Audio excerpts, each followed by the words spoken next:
There's a story about Jesus walking through the countryside with his followers, and he gets into town, and they come into the house where they're staying, and he asked his followers what, apparently that some of the guys were arguing along the way, and he said, "So what were you arguing about?"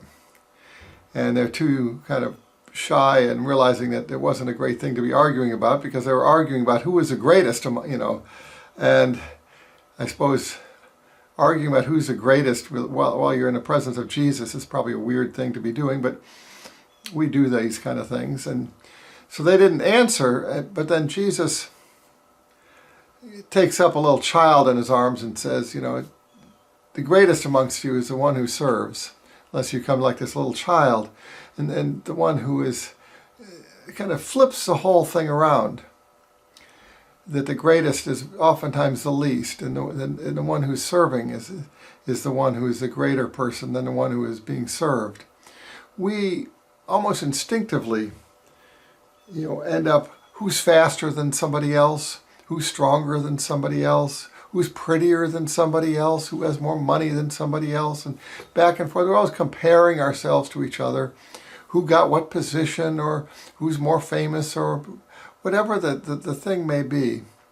Who got more of the pie, whatever it is. That we compare ourselves and we compete with each other. And this right now we're in the midst of a presidential election where probably $1 billion is being spent just for commercials and advertising. And so somebody, who's going to be the most powerful person in the world?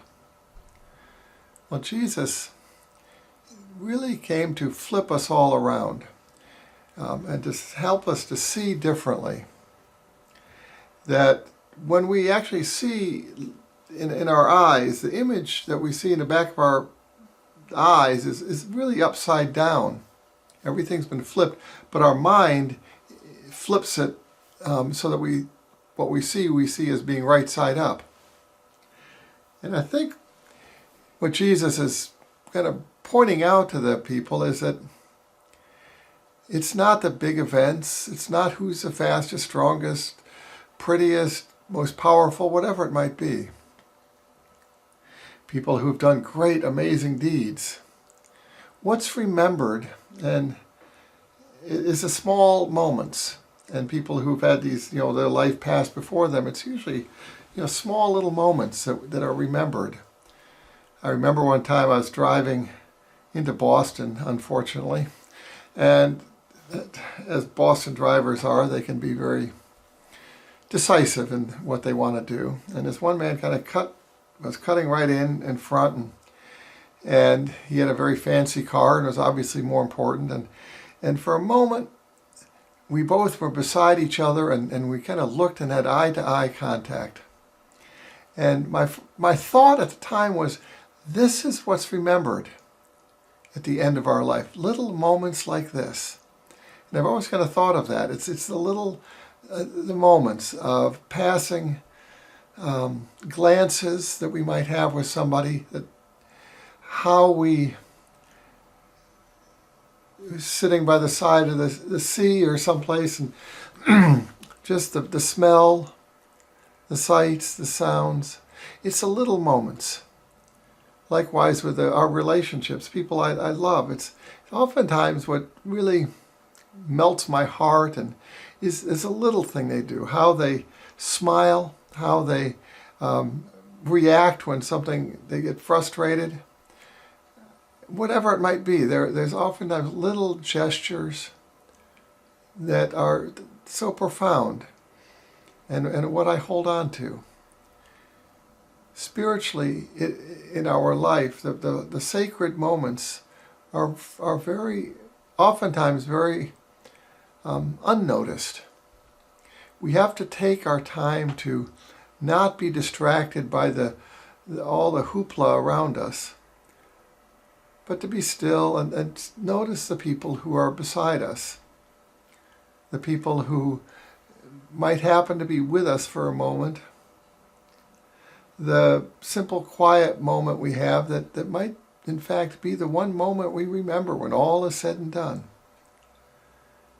It is the simple, quiet, sometimes unassuming moments with friends, family, loved ones, even strangers, that are the key, the open door to realizing that we're in the midst of a sacred event, our life. We're in the midst on holy ground, our earth. That this is, in fact, very profound, deep, lasting, and it carries with it something far more potent than just an ordinary moment. In our present moment, we are passing a portal. And that portal, when we take time to mark it and pay attention and to go through that moment, we realize that this is a sacred moment, a sacred time.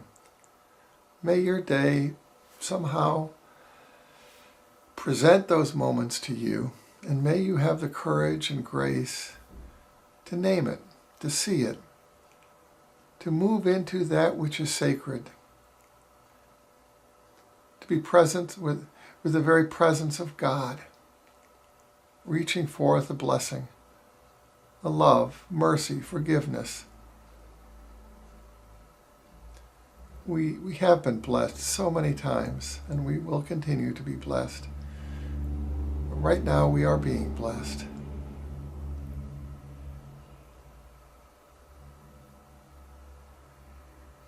Amen.